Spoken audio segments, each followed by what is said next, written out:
¿Cómo conectar las bases de la filosofía con el estudio de la estética, de la sensibilidad? Esa es una buena pregunta que vamos a ver en este video.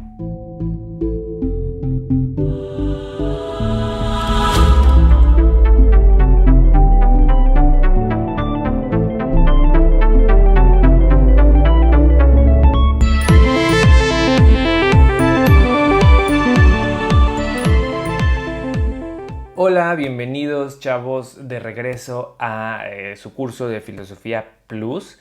Se supone que vienen de la lectura del capítulo número 1 y número 2 del manual Filosofía en 2 o 3 patadas. Así que si no han hecho esa lectura, les sugiero que vayan y la hagan. Y si ya la hicieron, bueno, pues se habrán dado cuenta que ahora sí ya estamos entrando en materia. Son a cierto punto lecturas complicadas, porque asumo que ustedes pues, en la escuela jamás habían leído algo similar y reflexiones respecto a cosas, pues digamos, muy abstractas, ¿no? La primera lectura, el capítulo número 1, tiene que ver con las bases de la filosofía y el capítulo número 2 profundiza en la primera filosofía, que sería la filosofía de la naturaleza o la filosofía de la physis, en dos filósofos en particular, Heráclito y Parménides. He escogido a estos dos filósofos como los más relevantes y como los que había que ver o que leer de los presocráticos, debido a que en ellos podemos encontrar la intuición de que la naturaleza está ordenada a partir de un principio más que material, formal, es decir, que el ser como un principio formal se intuye en sus filosofías, ¿ok? Entonces, bueno, hay dos propuestas ontológicas. Recuerda, en el video pasado vimos que la ontología es propiamente el estudio del ser y hay dos propuestas ontológicas ahí. Una, que el ser es movimiento, y la otra, que el ser no es movimiento y que aquello que parece cambiar pues definitivamente no es ser, que sería la postura de Parménides. Sin embargo, bueno, en este video vamos a retomar más que nada las bases filosóficas que podemos encontrar en el capítulo número 1. De ahí tú tienes que manejar ya al menos 4 conceptos: logos, nous, caos y cosmos. Sabes perfectamente que la apuesta griega, más que filosófica griega, es la de que el mundo es un cosmos y no es un caos. Esto me cuesta trabajo de pronto dar ejemplos, o me costó en el texto poderlos dar, debido a que nuestro entorno actual, moderno, pues nos ha protegido después de 2 milenios de desarrollo histórico y sobre todo de un milenio fuerte, bueno, no, medio milenio de desarrollo fuerte de la ciencia aplicada, de la tecnología, pues nos protegen del medio ambiente. Todo el entorno en el que yo me estoy manejando justamente ahorita, pues es un entorno 100% artificial. En ese sentido, los entornos artificiales son entornos controlables, manipulables por el hombre, y nos alejan de ver la realidad natural, ¿no? O sea, ya hasta un punto en el que a veces lo natural nos parece como hasta extraño, ¿no? Por eso es que me cuesta trabajo hacerte reflexionar respecto a si hay o no hay un caos en la naturaleza o si es un cosmos. Pero bueno, la apuesta griega es que la naturaleza es un cosmos, es decir, que la naturaleza está organizada, mientras que las otras civilizaciones pensaban que es un caos. Probablemente una buena manera de que tú puedas ver ambas perspectivas sería si revisas la película Parásitos o Parasite, o bueno, realmente el título original está en coreano y no sé cómo se diga, pero esta película ganadora del Oscar es buena y me hubiera gustado dejarla de tarea, pero siento que es muy pronto en el curso y qué tal que no la encuentras. Pero digamos que es como una tarea extra que sí me gustaría que hicieras, porque te va a permitir ver cómo hay dos visiones completamente contrarias de la realidad. Una visión cósmica en la cual la realidad está ordenada, y como está ordenada es fácilmente manipulable, que sería la postura que tiene la familia adinerada en la película.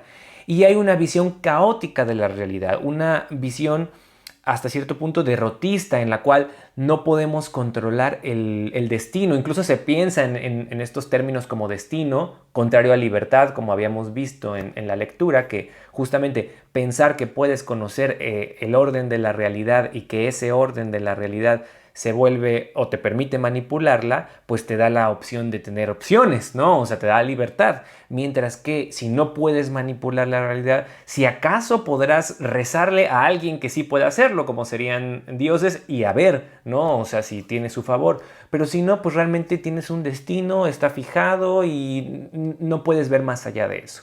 Esa postura, esa visión caótica de la naturaleza, la tiene más la familia pobre en la película, ¿no? Y de hecho, hasta me gusta la similitud porque en la historia de la filosofía, los filósofos generalmente surgen de aquellos estratos sociales que se pueden permitir más el ocio, es decir, aquellos estratos sociales pues elitistas que tienen dinero y que tienen hasta cierto punto la vida resuelta o que no tienen o no están encadenados a el trabajo diario, a ganarse la vida constantemente y tienen la posibilidad pues de ponerse a reflexionar y a pensar y tarará, ¿no? Entonces eso está interesante en la película. Ahora bien, estos conceptos de cosmos y de logos que tienen una analogía con los conceptos de nous y microcosmos, que sería el hombre, porque los griegos piensan que los hombres somos como una representación microcósmica del cosmos, que es todo el universo, ¿no? O en este caso de la naturaleza, y que nuestra mentalidad, nuestra capacidad de razonar se corresponde de cierto modo, es paralela a la capacidad, bueno, no la capacidad, más bien al orden que guarda la naturaleza, es decir, al logos. Y gracias a eso, el nous puede, hasta cierto punto, decodificar el logos que está en la naturaleza, y gracias a eso es que el hombre pues se puede plantear la posibilidad de descubrir por qué la naturaleza es como es, que ese es el segundo movimiento filosófico, no solo pensar que la naturaleza está organizada, sino que nosotros tenemos la capacidad de descubrir ese orden haciendo uso de la razón, ¿ok? Entonces, una vez que hacemos o que comenzamos a hacer uso de la razón, pues aquí ya podemos empezar a ver qué sería o cómo iría empatando en este marco conceptual, pues el estudio de la estética. El video anterior les había comentado que esta frase, que es como dilapidante del dicho popular de que en gusto se rompen géneros, pues nos da a entender que no podemos hacer nada o no podemos estudiar propiamente, obtener conocimiento respecto a la sensibilidad. Sin embargo, si nos paramos en la base filosófica de que la realidad, la naturaleza, todo está organizado, desde luego que podríamos estudiar la sensibilidad racionalmente. Y de hecho, yo les podría hacer la siguiente pregunta. ¿Creen que convenga estudiar la la sensibilidad racionalmente? ¿Creen que haya alguna ventaja de obtener conocimiento de cómo la gente siente? Pues fíjense que en la modernidad hubo unos filósofos que se les conoce como empiristas, pero muy en particular uno de ellos llamado David Hume, que dijo, claro que sí, y esa fue su gran meta filosófica, encontrar las leyes por las que se rige el gusto y la sensibilidad humana. Hume quería hacer algo así como Isaac Newton, que Isaac Newton descubrió supuestamente la ley de la gravedad. Digo supuestamente porque ahora ya se sabe que dicha teoría no es verdadera, sino que más bien pues Einstein vino a reemplazarla con la teoría de la relatividad. Pero bueno, Hume en su momento dijo, este señor Isaac Newton descubrió cómo está organizado el movimiento de los astros a través de la ley de la gravitación universal, ¿sí? Entonces yo quiero hacer lo mismo, encontrar la ley de la gravitación, pero no de los astros, sino del modo de sentir de la gente. ¿Por qué? Porque si puedo descubrir por qué la gente siente como siente, puedo hasta cierto punto, con toda esta base griega de si yo puedo conocer ¿Por qué las cosas son como son? Las puedo controlar. Bueno, pues entonces podría yo controlar el modo en el que la gente siente. Y no crean que Hume quería así como decir, voy a controlar el modo de sentir de las personas para conquistar el mundo o algo así, ¿no? Lo que tenía en mente es una sociedad más justa, una sociedad más buena, a partir del conocimiento de cómo sienten las personas. Y esto, fíjense, que en el siglo XX vino a ser, y sin tomar a Hume como referencia, pero vino a ser puesto en práctica por los nazis a través de la propaganda, porque la propaganda, y si alguno de ustedes va a estudiar comunicación o marketing, ¿no? La propaganda es justamente eso, es la capacidad de manipular el modo de sentir de las personas para obtener ciertos resultados. Obviamente en el caso del marketing pues es para que compres y en el caso de la propaganda era para afiliarte a un determinado partido y adoptar ciertas ideologías, ¿no? Pero bueno, dentro de todo este proyecto sigue vivo y está ahí y es justamente algo que a la estética le corresponde estudiar. Entonces, además de ello, de esta propuesta, pensar que la sensibilidad puede ser estudiada racionalmente fue históricamente lo que llevó a suponer que la belleza debía de ser una cualidad sensible, una cualidad de las cosas, ¿no? Que podemos sentir, pero que está cargada de racionalidad. Aquello que es más racional es más bello. ¿Esto por qué? Pues porque justamente los filósofos griegos pensaban que la naturaleza estaba organizada y la naturaleza era el ejemplo de la belleza total, ¿no? De ahí que el arte, como objeto de estudio de la estética, inicialmente y hasta antes de la modernidad, pues fuera un arte mimético, es decir, un arte que buscara imitar a la naturaleza, imitar de la manera más perfecta cómo la naturaleza estaba configurada a partir de ciertos patrones, de ciertas proporciones que los griegos justamente descubrieron. Entonces, si tomamos en cuenta que la sensibilidad la vamos a asumir como algo racional o que se puede estudiar racionalmente, vamos a contestar entonces ¿qué sería la sensibilidad? Pues bien, desde el siglo XVIII la estética no va a estudiar, como les acabo de decir, la sensibilidad a ciegas. Más bien va a entenderla como una facultad muy particular que es la que nos dota de la capacidad de relacionar ciertas impresiones con pensamientos. Por esta razón es que en su estudio conviene pensar que la sensibilidad es un compuesto de dos cosas. Número uno, impresiones y número dos, entendimiento. ¿Ok? Yo les puse aquí en la presentación una imagen de un alien agarrando, o bueno, jugando estas maquinitas en las que obtienes juguetes, ¿no? A partir de que manipulas una garra, como una metáfora de esta idea, ¿no? O sea, la sensibilidad es lo que se da en el momento en el que una garra obtiene un juguetito, ¿no? El juguetito haría las veces de la impresión y la garra haría las veces de entendimiento. ¿Por qué? Porque la sensibilidad es selectiva, enfoca su mirada, o más bien enfoca el entendimiento a ciertos datos de los sentidos, no a cualquier dato de los sentidos. Esta idea es importante, el pensar que yo cuando estoy haciendo uso de mis sentidos estoy obteniendo la información de todos mis alrededores a través de todos mis sentidos es una idea falsa, ¿no? Yo al momento de sentir estoy enfocando mi entendimiento a determinados datos de los sentidos y ese entendimiento está modificando hasta cierto punto, está interpretando los datos de mis sentidos. Por ejemplo, ahorita que estás viendo este video, te pregunto, ¿qué es lo que estás sintiendo con las nalgas? De pronto, algo se movió en ti. De pronto fue tu entendimiento el que se enfocó a algo que seguramente no tenías muy presente antes de que yo te lo mencionara, ¿no? Que es, ¿qué es lo que siento con las nalgas? Desde luego, ¿qué es lo que estás sintiendo con los pies? Es algo que tampoco estabas pensando justo ahorita, ¿no? Y fíjate, la palabra es pensar. Eso quiere decir entonces que sí, que la sensibilidad tiene la participación del pensamiento, aunque solemos pensar que sentir y pensar son cosas distintas? Claro que no, porque cada vez que sentimos lo que sentimos gracias a que pensamos en eso que sentimos.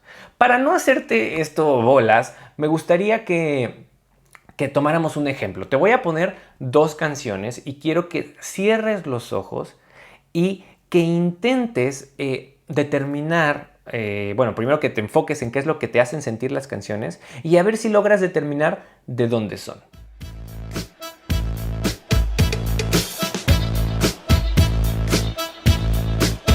Una tarde espectacular, un partido impresionante. Toma la pelota Nini Flores de Corrientes, un verdadero duende, un mago del bandoneón. Hábil y musical, siempre inspirado. Lo va dejando para el ruso Beitelman. Gustavo Beitelman, auténtico gaucho judío de Venado Tuerlo. Un sabio, quizás el músico argentino más importante residente en Europa. Va dejando la pelota para Lynn Cruz, la violinista danesa tanguera, dinamita en los dedos y en el alma. Bellísima, va tocando la pelota por el costado para Christoph Müller. Christoph Müller se acerca al área. La va dejando para Philippe Cohen Solal. Philippe Cohen toca para Eduardo Macaró. Está frente al arquero, va a tirar Diogo.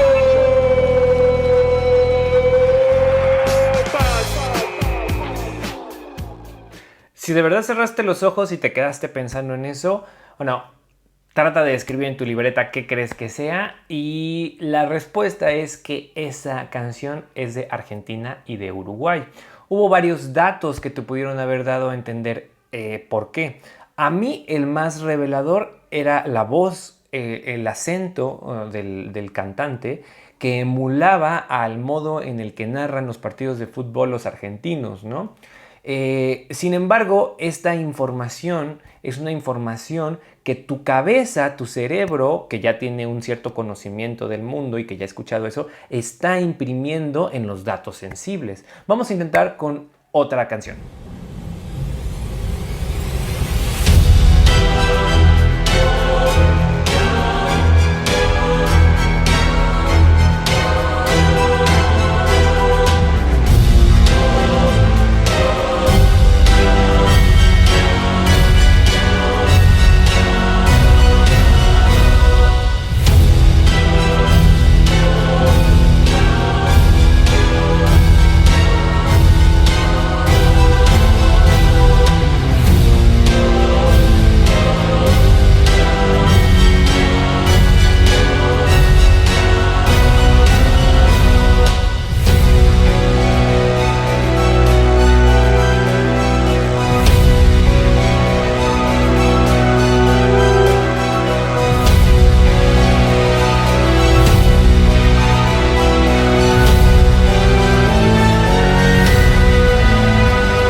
Muy bien, esta música no traía narrador, no traía, bueno, no narrador, no traía cantante, no traía voz. Sin embargo, hay algunos tonos, seguramente ya la conocías y si no la conocías, hay ciertos modos, ciertos, a veces instrumentos, ciertos sonidos que podemos detectar y que nos pueden hacer pensar, por ejemplo, igual y no sabemos exactamente de dónde es, pero seguramente ninguno de ustedes pensó que era del Congo la música, ¿no? O ninguno de ustedes pensó que la canción era de México, ¿no? Probablemente se fueron hacia Europa y los más atinados seguramente ya hasta sabían que es una composición de Tchaikovsky y que es de Rusia, ¿no? Entonces, en ese sentido, algunos que les gusta el ballet, por ejemplo, pueden haberlo identificado luego, pero muchos seguramente su sensibilidad los hizo pensar que esa canción, que esa composición, que esa melodía se iba más hacia ese lado del mundo. Y eso no es algo que estuviera escrito per se en la música, porque desde luego en México o en el Congo puede haber alguien que se le ocurra una canción así. Sin embargo, es su pensamiento el que suele relacionar, es decir, nuevamente, ciertas impresiones, sonidos en particular, el entendimiento va a relacionarlos con otras ideas, con otros órdenes de la mente que no son, ahora sí que impresiones, sino que son ya ideas. Por eso vámonos a justamente la definición, ahora sí más concreta, de la sensibilidad o del objeto de estudio de la estética. El verdadero objeto estudio de la estética sí es la sensibilidad, pero asumiendo que la sensibilidad la entendemos como la entendemos, pues su objeto de estudio serán los valores estéticos. Me voy a permitir leer la presentación en este momento, que dice, al estudiar la sensibilidad del modo en que lo hace, que es lo que acabamos de ver, la estética va a estudiar valores. Ahora, tú debes de recordar de tu clase de ética que los valores de manera general son cualidades que le son conferidas a los hechos o cosas que nos rodean y que de cierto modo nos permiten sentar una actitud respecto a las mismas. Si nos vamos a las clases de ética, pues tenemos ciertos valores morales, como son lo bueno, no ser responsable, este tipo de valores, ¿no? Y cuando nosotros conferimos que una cosa o una persona tiene esos valores, pues tenemos una cierta disposición hacia esa persona distinta a una persona, digamos, mala, ¿no? Que sería otro tipo de valor moral, o una persona irresponsable, o una persona, no sé, engañosa, ¿no?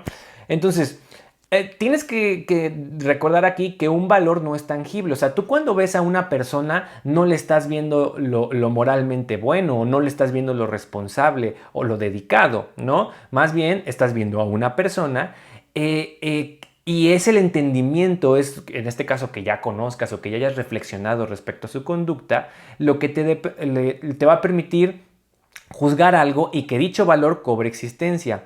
Esto significa, pues, que los valores no están realmente en los hechos o en las cosas. Sin embargo, tampoco se puede decir que sean enteramente mentales, pues no son independientes de aquellos hechos o cosas a partir de las cuales son juzgados. Más bien, por ello decimos que los valores son evocados por las cosas. En el caso de la estética, por ejemplo, tú puedes observar esta piedra. Y esta piedra puede ser que tú asumas que es fea o que es bella o que es que está sucia o que está limpia, si lo consideramos como un valor estético, ¿no? Y no meramente como una descripción. Y eso realmente no va a estar en la piedra, sino que será evocado o será fruto de tu entendimiento de la piedra, de tu entendimiento de lo que estás observando justamente aquí. Creo que la cámara no lo enfoca, pero bueno. Del entendimiento que le va a permitir, de cierto modo, interpretar los datos de los sentidos, en este caso de la piedra. Así pues, se podría decir que los valores son una clase de ideas, pues son contenidos mentales, pero se distinguen porque sirven para categorizar distintos hechos o cosas tangibles en relación, desde luego, con otras cosas, ¿no? A partir de otros valores, para así sentar una actitud frente a las mismas. Imagínate que tú vas al supermercado y que quieres comprar un shampoo. Pues lo que haces es ver los shampoos, tus sentidos te dan ciertos datos y tú interpretas esos datos a través de tu entendimiento, lo que te hace justamente elegir entre un shampoo y el otro. Puede ser que a ti, si ves un shampoo de color, ¿qué será?, morado, y ves otro shampoo de color amarillo, pues que escojas el morado porque sientas que el morado tiene que ver más con la elegancia o tiene que ver más con la calidad que el amarillo, que probablemente te suene más por ejemplo, a mí me podría sonar más a un producto de coche, ¿no? O sea, a un aceite para motor, por ejemplo, ¿no? Quizás porque pues conozco el aceite Bardal, ¿no? Y eso es lo que me hace pensar en eso, y como que no siento que vaya bien en un shampoo.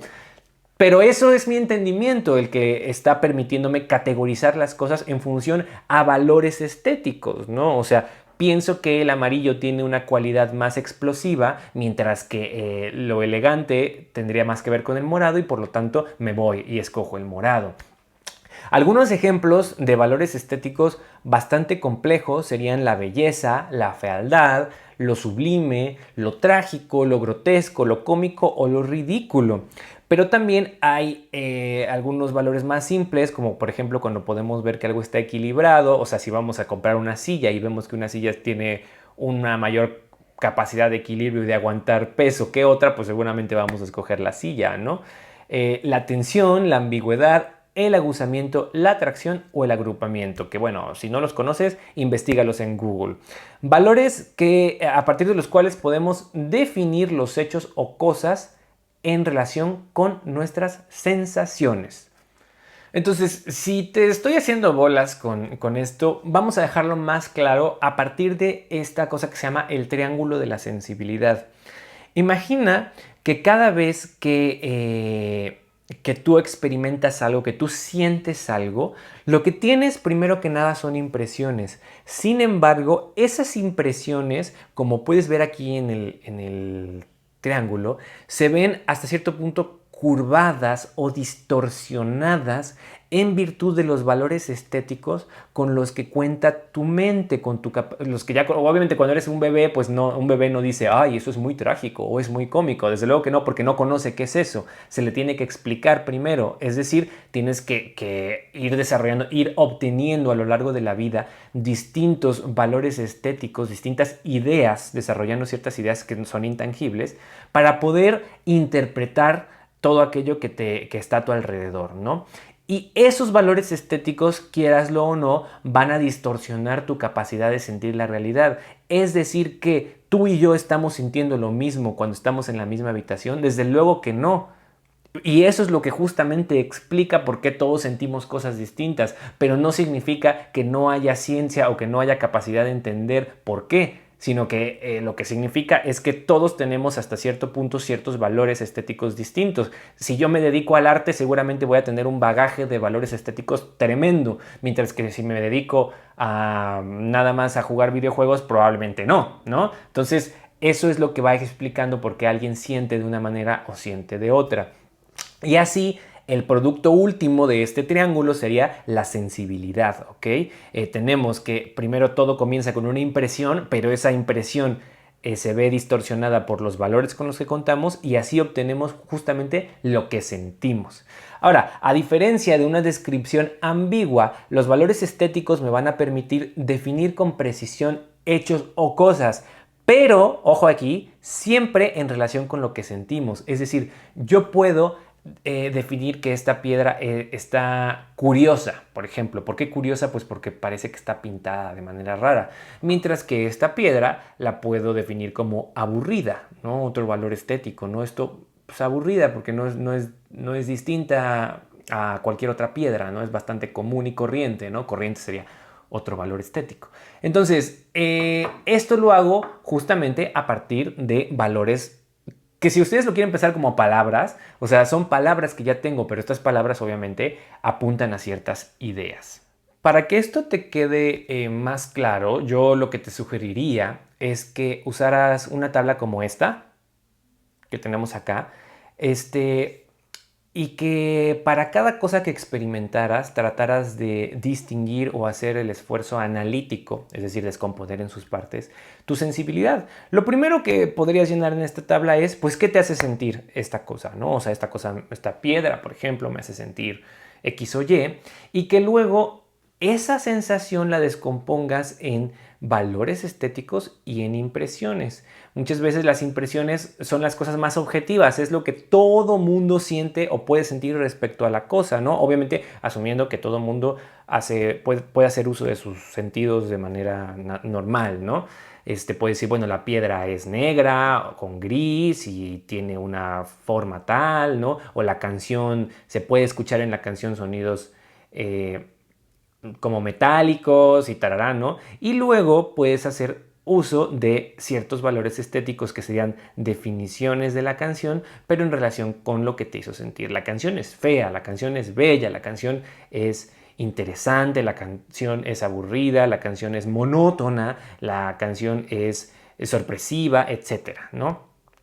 Vamos a retomar esta tabla justamente en la tarea, porque después de ver este video queda una tarea, que es realizar la actividad Cuestiona tu sensibilidad y contrastarla con la de alguno de tus compañeros, de modo que puedan entregarla en parejas a través de la plataforma. Los vínculos a esta y las próximas actividades ya sabes que se encuentran en el mapa del curso, que puedes ubicar en otraclasemás.com. Si quedan dudas respecto a esta sesión o la tarea, ya sabes que nos vemos en la sesión de Zoom.